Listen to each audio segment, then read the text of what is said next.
Okay, we continue in Sefer Shoftim. We're in Perek Yud Aleph, and we finished the battle that Yiftach had with Bnei Ammon, which he was victorious. And I believe we ended in Pasuk.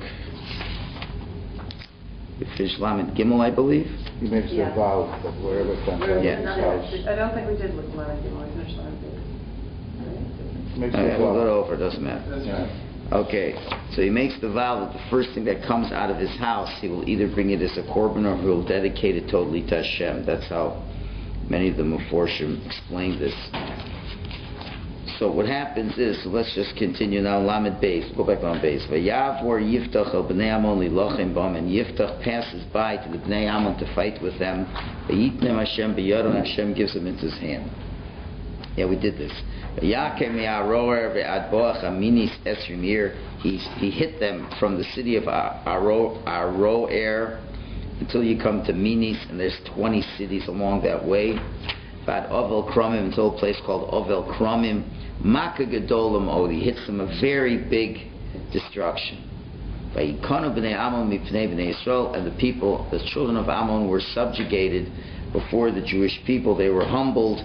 They were defeated mightily by him. Okay, so the battle is won, and now he has that vow that he made. So Pasuk Lamed Dalet. Vayavo Yiftach HaMitzpah El Beiso. So Yiftach now returns to Mitzpah, to his home. So what's the first thing that he sees? V'nei Vito Yotzeis Likraso B'tupim Ubimcholos. His daughter comes to him, comes out towards him. She comes with different musical instruments, with drums and of that nature. She comes out with a great merriment to greet him. And only she is the only one. Ein lo mimeno ben o bas. He does not have from him a daughter or a son. So what does that mean exactly in terms of who she is? So the Malbim explains. He says it could very well be he had other children, he had other sons, but they weren't so important to him. In other words, he's saying it's possible to call someone a yochid, an only child, even if you have other children. For example, if a guy has children from Pilagshim, he wouldn't consider them like really significant children. For example, Hashem said to Avram that your children will be called in Yitzchak, Yechidcha, your only child, even though he had Yishmael. So it's possible to call a child an only child and leave your other children because other children aren't so important. So therefore you could say he's the Yochid. So therefore, the Malbim says, it says, V'rakhi Yechida, she's the only one, but then he adds, Ein lo mimenu. He didn't have any other children. So the Malbim learns this was his only child. The only child was this daughter. The Radak gives two pshatim, and one pshat he says is that from this daughter, she did not have any children. She was not married yet. So he's saying, the pshat over here is that she has the yechida, ein lo mimenu ben o bas. He doesn't have coming out from her a son or a daughter. And as we'll see, she didn't get married yet, so nothing came out from her. Or he can also say that maybe Yiftach's wife had children from another man before she married Yiftach, and Yiftach may have raised them in his house, adopted these other children, but the only one he had really was this one. Either way, how you want to learn it, she was the only child of his in a real way, and she did not have any children either. So really his whole hope of any perpetuity in life really came from her. Who else only had girls? Who else only had girls? Yoshua. I'm saying Yeshua only had girls. Anyway, so that's what happened. Lamed. And Larry. What? And Larry. Vayihi chirosa osa, and it was when he saw her. Vayikra es begodov, he rips his garments. Vayomer, he says, aha, whoa. Biti, my daughter, hachreach hichrati vat hoisa ba'ochroi. So these are all descriptions of sadness, obviously, over here. What's her name? What? Her name? We don't know her name. He didn't tell us her name. So he says, I'm counting you amongst all the other people who were ochrimoti. Ochar means to, literally means to make dirty, but it means like to destroy and to confound. It's what? Stain. Or to stain, whatever. So you're amongst those who have given a stain to me. You're making me problems. So he's calling out, aha, whoa. It's like I really got major problems over here. And according to many, he's saying, and I have no way out. Vanochi patsasi fi al Hashem. I already opened up my mouth to Hashem. V'lo uchal lashuv, and I can't go back on my words. So it would seem, according to many of the commentaries, I've already said what I said. I made a vow, and I can't go back on my vow. That is how that's how the Pashup Shot is. The Pashup Shot, when you read the text, it says, oh, you made promise for me. I already made a vow. I can't go back on my vow. That's the way the Pashup Shot is. The Malbim learns the opposite, that he really wanted to regret the vow. And perhaps he'd find a way out of the vow. And it's all to be read as a question. In other words, Hechrech Rati Im Hayiseh B'Achrai. You know, are you going to make things bad for me? Vanochi Patsasi Bil Hashem L'Chol Hashuv. You think I open my mouth and I can't go back on what I said? You know, vows can be nullified. There's a way to find a way out. And it's not like other things, you make promises to other people that you have to keep. Because when you make a vow to Hashem, there's a way to get out of it. So he said, Anochi Patsasi Bil Hashem. You're going to say, if I open my mouth to Hashem, Lo Ucha Lo Shuv, I can't go back on those words, so I'll have to try to find a way to get out of it. Although he doesn't.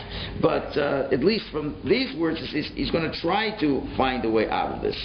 Either way, he's finding himself in a very terrible position. Yeah? Why did he make the vow? It's just the stupidest thing.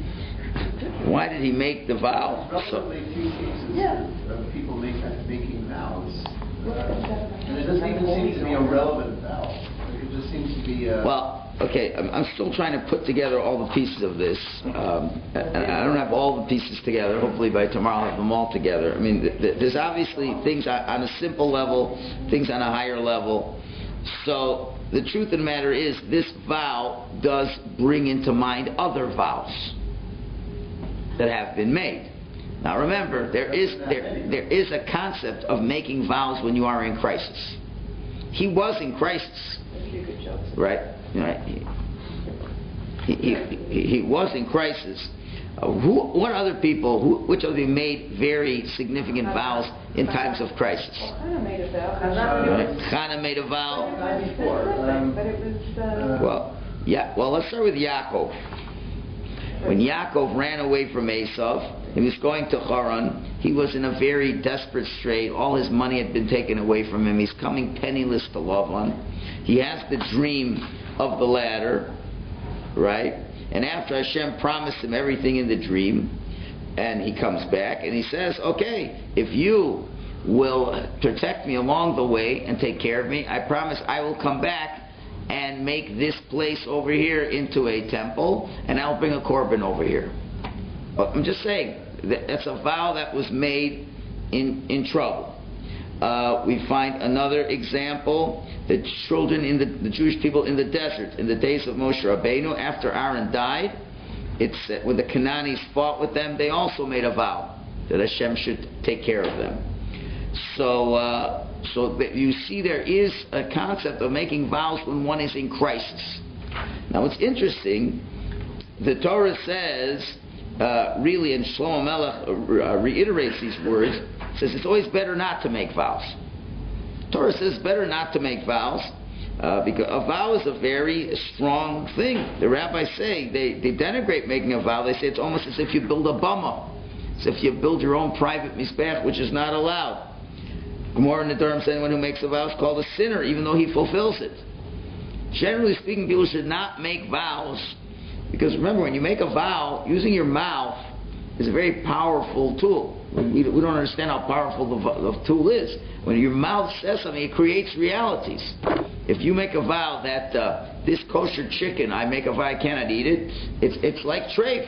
It's like you've turned into treif. So the mouth has a tremendous power. So one has to be very careful when you're making vows. You're like adding on mitzvahs of the Torah, almost, as it were, that you could transgress, and there's not a lot to be gained by making vows. So it's a neder, right? That's why I always say, bli neder, without making a vow. That's why we do HaTorah's Nedarim before Rosh Hashanah, because if you don't nullify the vows, you're in big trouble. So, so there's a medrash that discusses this. It discusses when Yaakov made a neder. And the Gemara says, like, people aren't supposed to make neders, nedarim. So Gemara says that what he did was nadar mitzvah be'es saraso. He made a neder of a mitzvah in a time of distress, and we learn from that people should make nedarim when they are in times of distress. And the point is like this: when a person makes a neder to do a mitzvah when he's not in distress, why are you making the neder? You could do it even without making the neder. Say, I make a vow that I'm going to do this good thing. Well, just don't make the vow. Do it. And when you're going to get around to it, do it. Why put yourself in a situation where you could possibly violate the vow? In your mind, just think you're going to do it, but why do you have to say it? So that's not good. Okay? There's many averos that go into not fulfilling a vow. But when you're in times of danger, when you're in danger, you need merits. You know, you don't know if you're going to live or die, right? And you don't know what the judgment in heaven is. Judgment in heaven could be you're finished. So what are you going to do? Just fall to the judgment? So you would sure like to do a lot of mitzvahs now, wouldn't you? To kind of tilt the judgment, but you can't. So all that's left is to make a vow to do a mitzvah. And you make a vow to do a mitzvah, then that mitzvah will, anyone who thinks to do a mitzvah, it's like he already did the mitzvah. So that already becomes a positive on his side going into the awesome judgment situation that he is in. Right? So then that could be a protection for him. Because he says, God, I promise if you save me from this, I will do this and that. And that's a big mitzvah that I really want to do. And I'll go to shul the rest of my life. So Hashem says, that's a big mitzvah he's taking on. So Hashem will say, well, if that's what he says, I guess I have to give him another chance. Now, okay, maybe. So then you better go to shul. You better do that. And then it was worthwhile, that endeavor. Okay? Because that now forces you to do that, and Hashem would have to consider that to save you. This was the neder of Yaakov. Yaakov realized, I'm in a very bad situation. That was the neder of the Jewish people in the desert. And we could say this was also the neder of Yiftach. And we could also say this was the neder of Chana. Chana was saying, if you give me a child, she felt it was... Chana was saying, I think Chana was saying... She said, if you give me a child, I will give him to Hashem. I think what Chana was saying, what we always learned why Hashem listened to her, was, I now understand the purpose of a child, and the purpose of a child is... But either way, fine, wonderful. But at the end of the day, she was in sorrow. She had no children, right? So she has no children, so she's got to do something about it. She doesn't have enough merits. So she's saying, this will be my merit. Right. So he is within the global framework, which is permitted, because this was a very difficult enemy, and the Jews did not have a lot of merits, and he probably wasn't such a big. He was certain kind of but not the biggest tzaddik. He needed another merit, and he figured, I'm going to bring a korban. When I come back, I'm going to bring a korban. I'm going to do something good. Well, that's a vow. If you don't make a vow, we don't know you mean it. A vow comes with this. That's the point we're trying to make. When you make a vow, the power of your mouth is as if it is so. Do you understand? It's not like the whole world are a bunch of liars now. Nobody takes any words at all seriously. Not as seriously as the Torah takes it. Torah says if you really say something and you really mean it, it creates a reality. Right. It's not a joke.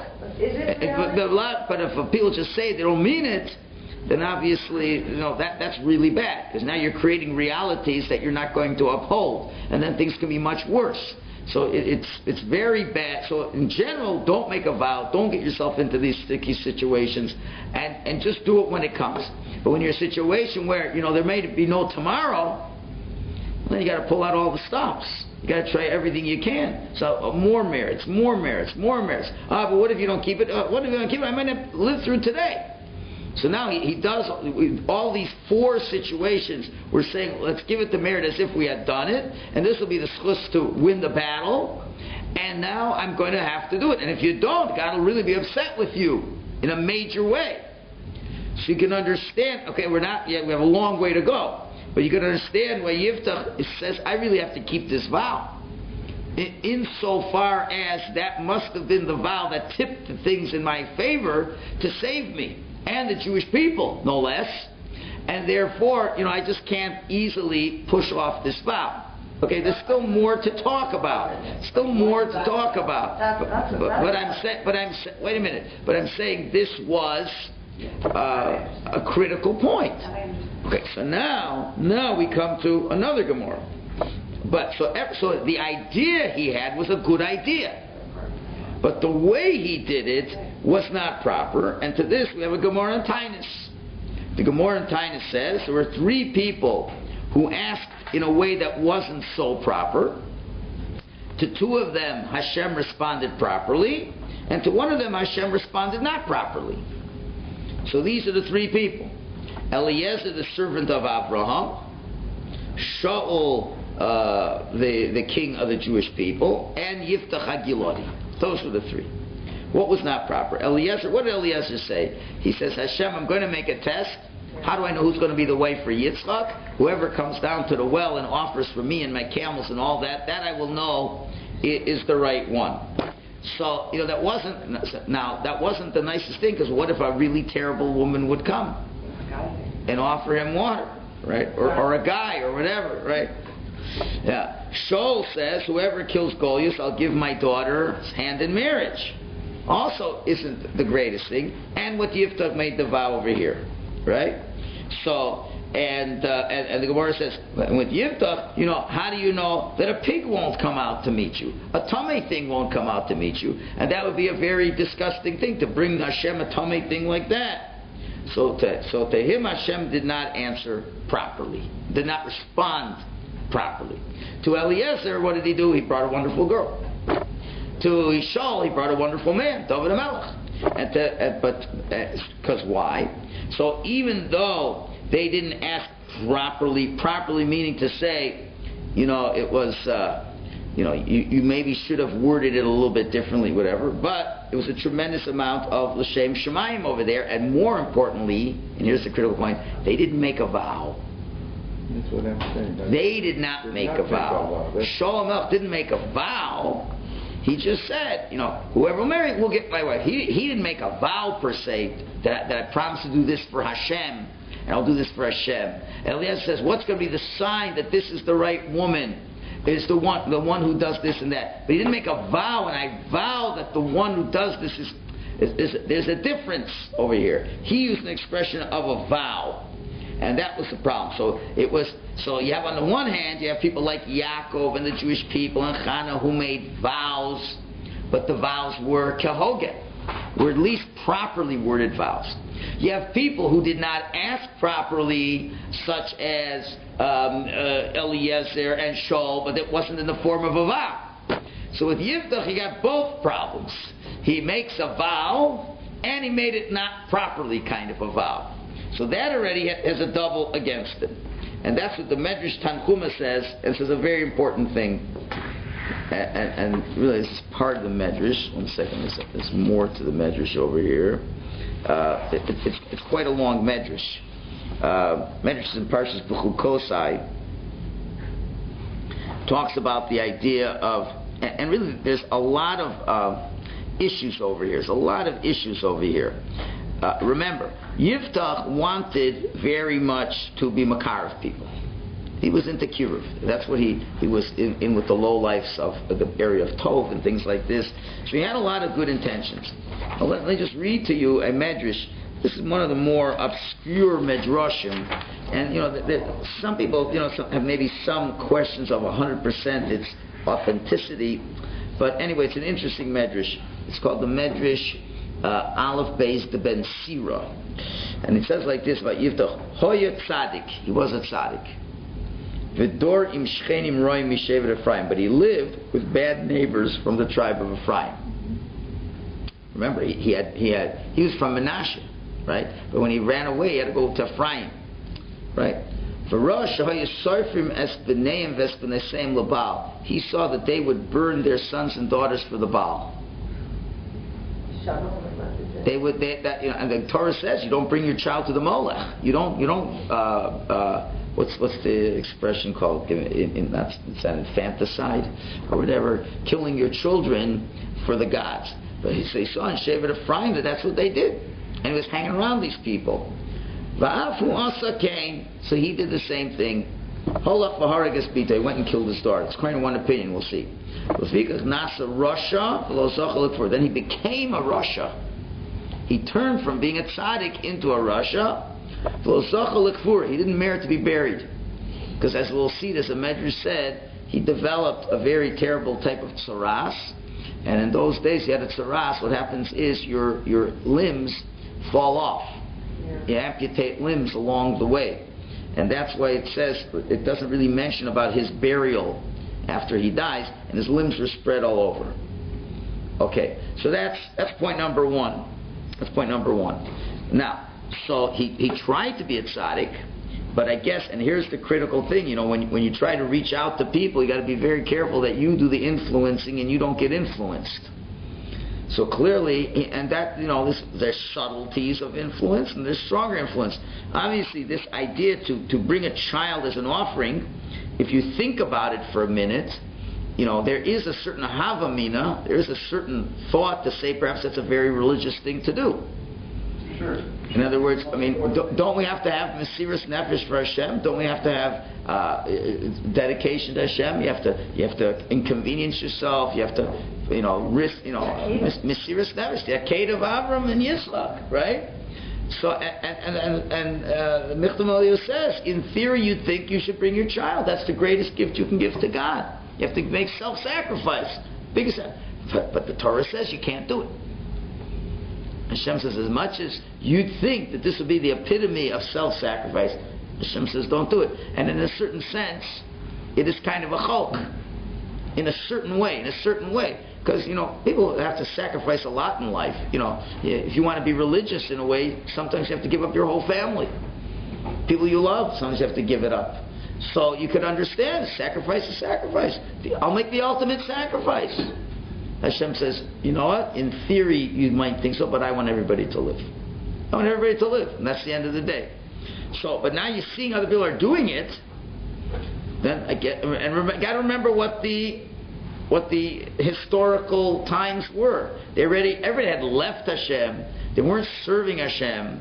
It was a terrible, terrible times, and everybody figured this was the way to go.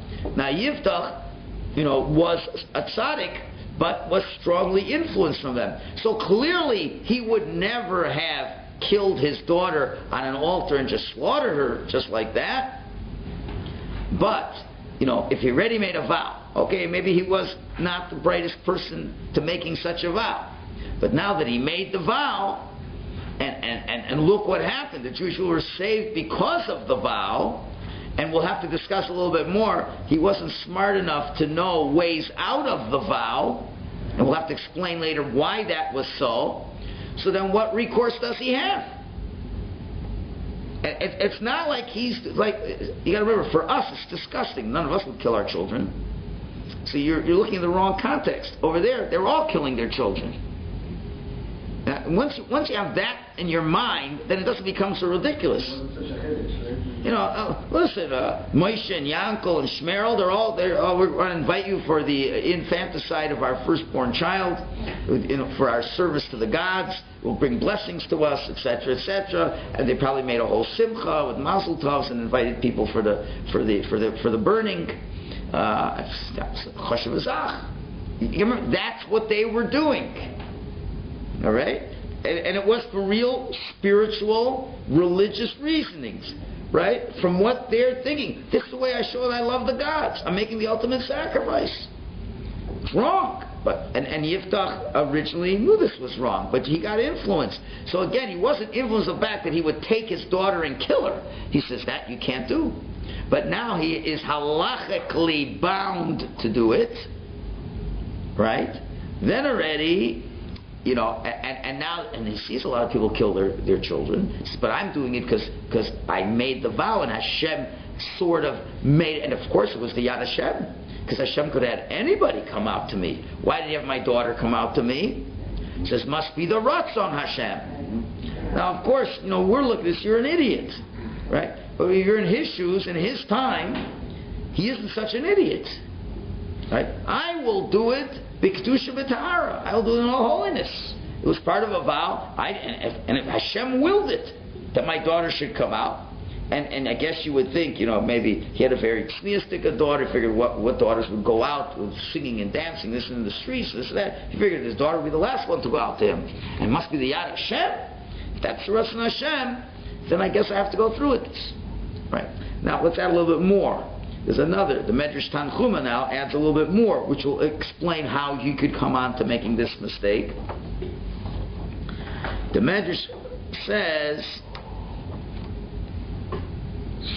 this is off, one second. Zeh shekosov pri tzadik eitz chaim v'lokeach nefashos chacham. The fruit of a tzaddik is a tree of life, and the one who takes souls is a wise person. All right? So he says, like, that's the pasuk in Mishlei. So what does that mean? Im yeh adam tzaddik, if a person is a tzaddik, ve'af al pi shu tzaddik, ve'eino osik b'Torah, but if he's a tzaddik but doesn't engage in Torah, ein biyado klum, he has nothing. How could he be a tzaddik? Tzaddik means I want to be a righteous person. I want to do what Hashem wants. I want to be a good person. I want to be a good Jew. But he's not a scholar. So he wants to be good, but doesn't know how to be good. It means it doesn't. And that's not unusual. There are people who want. There are very nice people, but based on their screwed up logic, they do terrible things. You know, but they're very nice people, right? Ella, what should be pre tzaddik? The fruit of a tzaddik is eitz chaim, is the tree of life. Zu Torah. That's Torah. The fruits of a tzaddik comes through eitz chaim, which is Torah. Shemitoch shu ben Torah, since he's a ben Torah, hu lamad, he's learned. So heich lokeach nafashos. So how do you take souls? And since he learned, he knows how to take souls. Shenemar lokeach nafashos chacham. The one who takes souls is the chacham. Okay. So that if he wants, if you want to value souls, who love in the Torah, he learns from the Torah. Hey, chosa, what to do? And without Torah, you don't have anything. Okay, so that's what you have to do. If you have Torah, you're able to influence others. You're allowed to do a lot. Without Torah, you don't have anything. And who's the example of this? Yiftach. Ben Torah. Since he wasn't a Ben Torah, Ovet es Bito, he lost his daughter. And one was this, then to bring the whole story. It's a whole story. You know, the whole thing we said. He made the vow and all this. He was not a Ben Torah. Right? But also at that time, Hashem was upset with him. And Hashem said, Amar ilu yotzav vesa kelev or chazir or gamal hayamakir v'asol lefanai. What if a dog or a pig or a camel, an unkosher would have come to him? He would have brought this? But kapsimilo bito. Therefore he brought his daughter. Kol kach lama. Why does Hashem do so much? Kidei shelalamdu, to teach everybody. Kol hanodrim hilchos nedarim v'koinoma shelo linok tosen nedarim. When you make vows, you better be careful. Don't be so quick to make nedarim. In other words, people think, I go make a vow. Hashem says, you look from this story, you learn a good lesson about vows. You're not supposed to do this. Right? So, that is part of the issue over here. So, part of the great part of the downfall is that he was not a Ben Torah. If you're a Ben Torah and you're well learned in Torah, you'll understand all this. You'll understand all this, and you won't come to these things. So Hashem is sort of making a mockery of him and making a lesson out of him to learn that as well-intentioned as a person may be, but if he's not a scholar, he's going to have all kinds of problems, up to the point where he'll even kill, or we'll see it's a different shot than what he did with his daughter. We'll have to see exactly what he did with his daughter. But you can see, but it's all doing it for the sake of heaven. He thinks he's doing everything properly. And Hashem says, you got to be careful. But what do you see from this? One thing's for sure. You see how incredibly important is this idea of vows. It's not a small thing. And the Gemara says, one of the reasons why people get punished that their little children die is they're not careful about vows. Your wife and children can die because you're not careful about vows. Which is very interesting. What's the Mida Keneged Mida over here? What's the Mida Keneged Mida over here? So I'm thinking it could be, we think a vow is nothing. It's just said words. But a vow is really creating a reality. The power of the mouth is so strong. Really the whole idea of vows is a chiddush ein kamo. It's such an insight. Since when can I have my mouth and I vow not to eat this kosher piece of bread. Automatically, that kosher piece of bread to me is treif. And if I eat that piece of bread, I'm a sinner. What are you talking about? It's a kosher piece of bread. You open your mouth. What's your words worth? You can't change. You can change reality with your mouth, as we see in so many ways. Lashon hara, all these things. The mouth is very, very powerful. And God's showing how powerful the mouth is. You can say something and it creates a reality. You can say, I don't think this reality business is. I'm going to show how real it is. Because you know what? You think your kids are real? They'll die. What you think is so real to you will not exist. Because you don't realize to what I say is real, you say doesn't exist. Do you understand? I'm saying the power of your mouth is real. And you better treat it very seriously. Now, what do we believe is the most real thing in the world? For most of us, it's our children. It's the most real thing will ever be, because that's my eternality, is through my children. And Hashem says, that which you think is so real, it's gone. Because you didn't value what I feel is so real. So obviously, Yiftach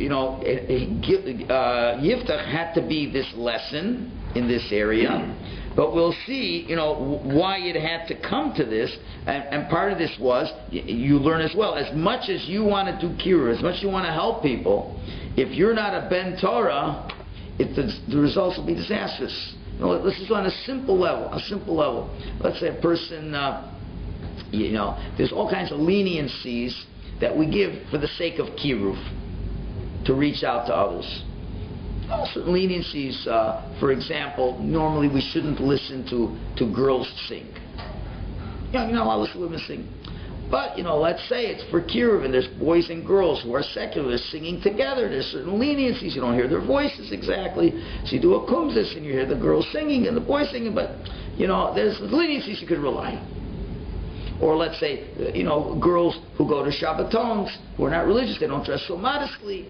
You shouldn't be looking at it. Okay, so for kiruv we'll be lenient.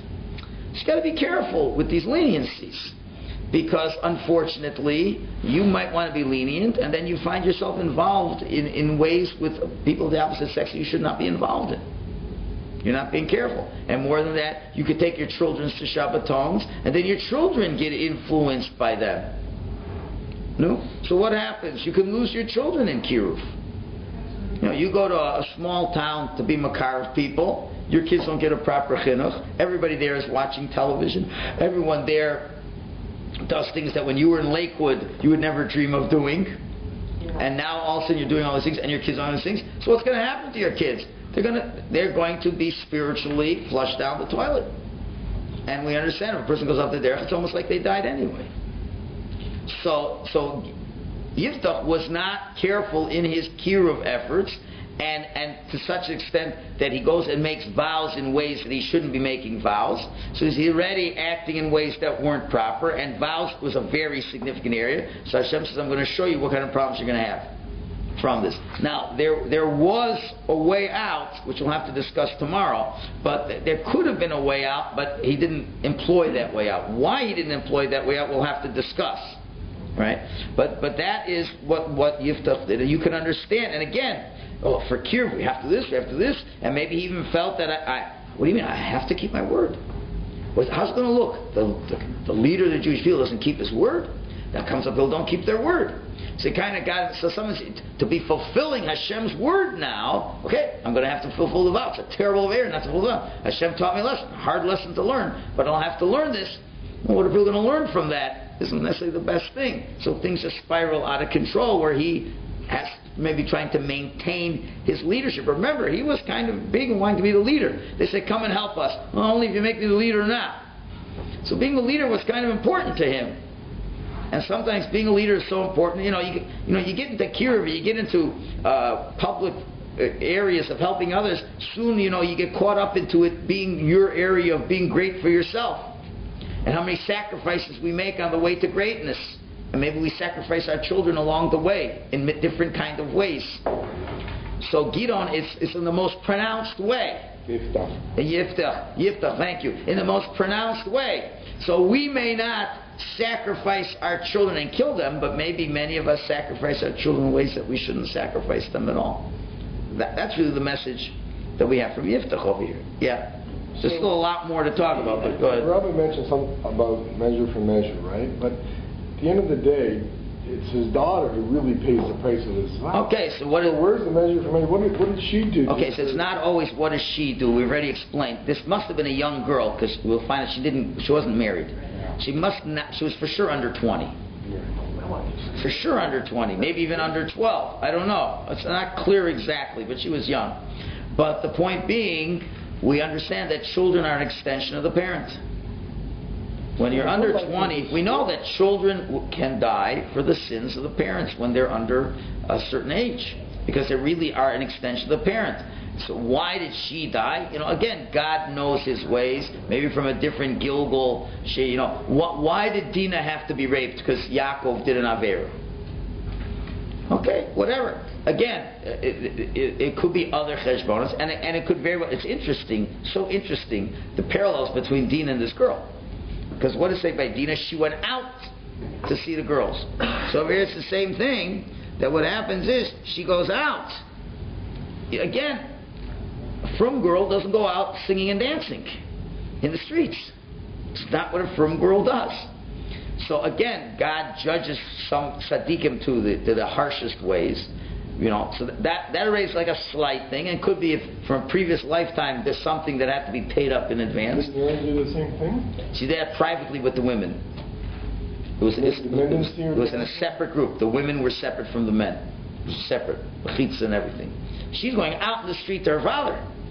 That's already not the way a frum girl is supposed to act. I'm not saying that you get killed for that, per se, but that was one. But you said, what did Dinah do? She went out as well. There must have been other calculations. There's always other calculations. But right now we're worrying about Yiftach and in his suffering that he has over there. We're going to see she doesn't. We're going to see it's not so pashut what she does too, as the story will continue. It's not so simple. So right now, either one pshat says that Yiftach says I have to keep the vow, but another pshat is someone says, "You think I'm going to let this happen? I'm going to try this to save you." But we'll see he fails because he doesn't understand the halachas. Yeah. How could it be a neder? It's not a neder because it's not in the spirit of the Torah. Doesn't matter. How? Doesn't matter if it's not in the spirit. You can make any neder. That I will eat and not kosher okay. food, and it's a neder? Okay, so the truth is you're raising a good point, and this is one of the mistakes he makes. It's one of the mistakes he makes. I don't think this is one of the ways he could have got out of the neder. so I didn't. It gets very complicated. It's complicated Gemaras about this. There could have been a way, you're right, it could be a way, but he didn't realize that. And we're going to see there's a lot of ways out. There's a simple way out. The simple way we always say is to find a Pesach. It's interesting. His name is Yiftach. His name is Yiftach. And when you make a vow, just thought of it. You make a vow. How do you get out of a vow? You say, we look for a Pesach. We look for an opening. We say, let's say you make a vow, I will always fast on my father's yahrzeit. Now you made the vow and you're 25 and strong. Now you're 85, you're an old, sick person. If you're going to fast, you could die. So what do? Fast and die? You go to the rabbi, say, I want to know the vow. Why? Well, had I known when I made the vow that one day I'd be 85, now, would you have, if you knew you'd 60 years ago, you'd been an old, sick man, would you have made the vow now? So no, I never would have made that. Then that's called a Pesach. It's an opening, and the vow is annulled. That's a kosher way to annul a vow, because it's really saying, I really didn't mean what I said. I meant what I said, but I didn't know all the realities that could have happened from what I said. So now I'd rather take it off. So really, Yiftach perhaps could have said, if you would have known your daughter would have come out, would you have said this? So that was a Pesach. He could have had, that maybe he should have Yiftach, he should have opened the Pesach. Right. You're busy opening other openings in Kiruv. Why didn't you open up here? Okay, we'll have to analyze why he didn't. But it's not a coincidence that the most tragic event in his life will revolve around trying to find a Pesach to save his daughter, which he doesn't use. Okay, why he doesn't do this, we'll have to save for tomorrow.